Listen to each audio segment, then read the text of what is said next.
나이가 들수록 병원비도 걱정, 생활비도 걱정인데 요즘은 여기에 보이스피싱 걱정까지 하나 더 얹어졌습니다.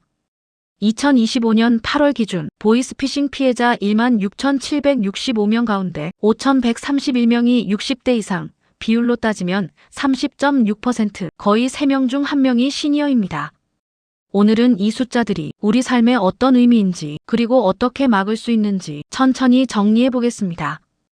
본격적으로 들어가기 전에 시니어분들께 꼭 필요한 정보 계속 챙겨보고 싶다 하신다면 지금 미리 구독과 좋아요, 알림 설정 한 번씩만 눌러주세요. 큰 도움이 됩니다. 먼저 전체 상황부터 볼까요? 경찰청 국가수사본부 집계에 따르면 2025년 1월부터 8월까지 발생한 보이스피싱은 16,765건, 건, 피해액은 8,856억 원입니다. 참고로 최근 5년을 보면 2020년 피해액 약 7천억 원, 2023년에는 4,472억 원까지 줄었다가 2024년 8,545억 원, 2025년 8월 기준 8,856억 원으로 다시 2배 넘게 치솟았습니다. 보이스피싱이 이제는 좀 줄어드나 보다 싶더니 더 교묘해진 형태로 되살아난 것입니다. 그렇다면 누가 가장 많이 당하고 있을까? 국회에 제출된 경찰청 자료를 보면 2025년 8월 기준 전체 보이스피싱 피해자 중 60대 이상이 30.6%, 비율로 가장 높고 또 다른 통계에서는 20대 이하와 60대가 각각 25%로 공동 1위라는 분석도 있습니다. 중요한 건 추세입니다. 20대 이하 피해 비중은 2023년 47%, 2025년 25%로 줄어드는 반면 60대 피해 비중은 2023년 11%, 2025년 25%, 2배 이상 뛰어올랐습니다.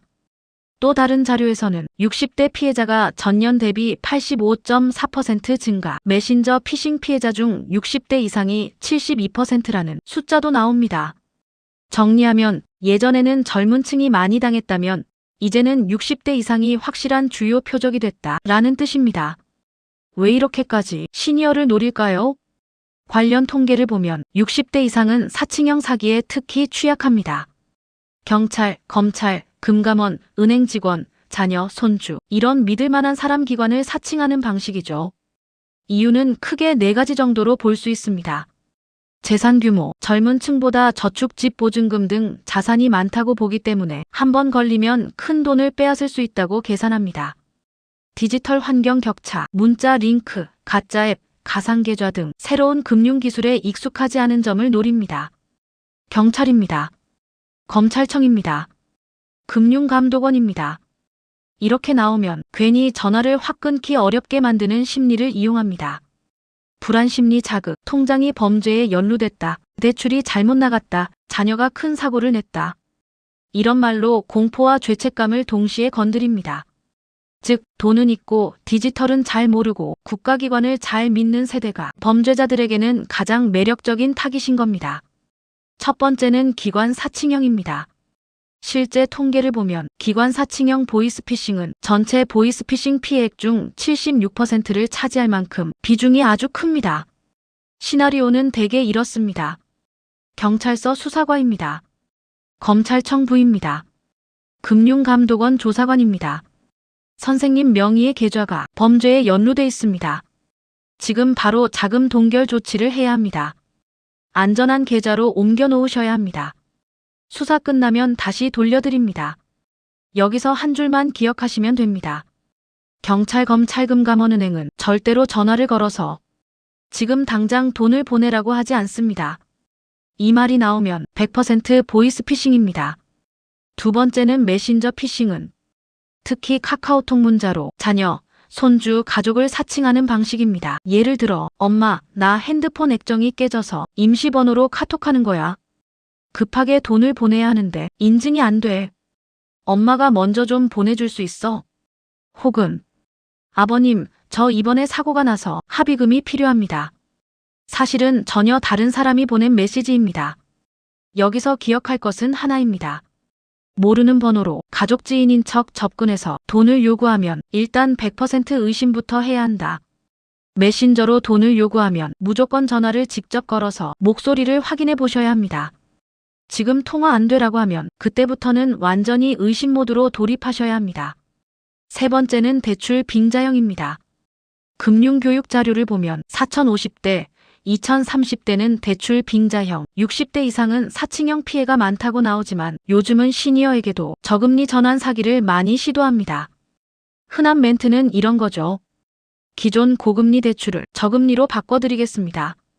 우선 기존 대출을 갚으셔야 저금리 대출이 나옵니다. 수수료 보증금 전산 비용을 먼저 입금하셔야 합니다.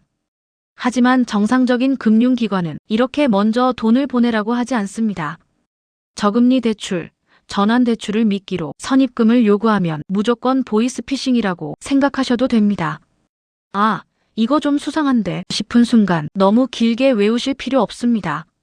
5가지만 기억해 주세요. 전화로 정부기관인데 돈 보내라 무조건 보이스피싱 의심. 문자 카톡 링크, 이상한 앱 설치 요구 누르지 말고 바로 삭제. 가족 지인 사칭 금전 요구. 반드시 직접 전화해서 목소리 확인. 대출 저금리 전환인데 선입금 요구 100% 사기. 조금이라도 이상하면 전화를 끊고 내가 직접 대표번호로 다시 걸기. 이 5가지만 지켜도 대부분의 보이스피싱을 초반에 걸러낼 수 있습니다. 만약 이미 돈을 보내셨거나 계좌 개인정보를 알려주셨다면 그때는 속도전입니다. 112에 바로 전화하기. 보이스피싱 피해를 당한 것 같다고 신고하면 사건 접수와 함께 계좌 지급 정지, 악성 앱 차단 등의 조치를 한 번에 연계해 줍니다. 금융감독원 1332에도 연락하시면 피해 상담, 추가 피해 막는 방법, 계좌 지급 정지, 환급 절차 등 자세한 안내를 받을 수 있습니다. 돈을 보낸 은행 고객센터에도 즉시 전화하여 지금 보이스피싱 피해로 송금했다고 말하면 그 계좌에 대한 지급 정지를 최대한 빨리 걸어줄 수 있습니다. 이후에는 주변에 꼭 알려야 합니다. 같은 번호, 같은 수법으로 주변 분들에게 다시 연락이 갈 수 있기 때문입니다. 창피해서 말을 못하겠다 라는 분들이 많은데 말씀을 안 하시면 범죄자들만 좋아집니다. 당하셨다면 그게 절대 본인 탓이 아니라 지능적인 범죄의 결과라는 것 꼭 기억해 두셨으면 합니다. 오늘은 3명 중 1명이 시니어가 된 보이스피싱 현실을 살펴봤습니다.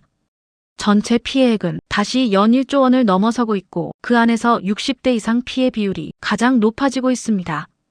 정부와 지자체, 금융기관도 노인복지관경로당을 찾아다니며 예방교육을 늘리고 있습니다만 수법이 워낙 빠르게 바뀌다 보니 현장에서 느끼시는 불안은 여전히 클 수밖에 없습니다. 이제는 한 분 한 분이 서로의 방패가 되어야 할 때입니다. 경로당에서, 교회 성당에서, 모임 자리에서 나 이런 전화 받았다. 이런 문자는 절대 누르면 안 된다. 서로 나누는 이야기 하나가 누군가의 전 재산을 지켜줄 수도 있습니다. 마지막으로 한번 여쭤볼게요. 보이스피싱, 젊은 사람 문제만이 아니라 우리 시니어 세대의 문제이기도 한 지금 여러분은 어떻게 대비하고 계신가요?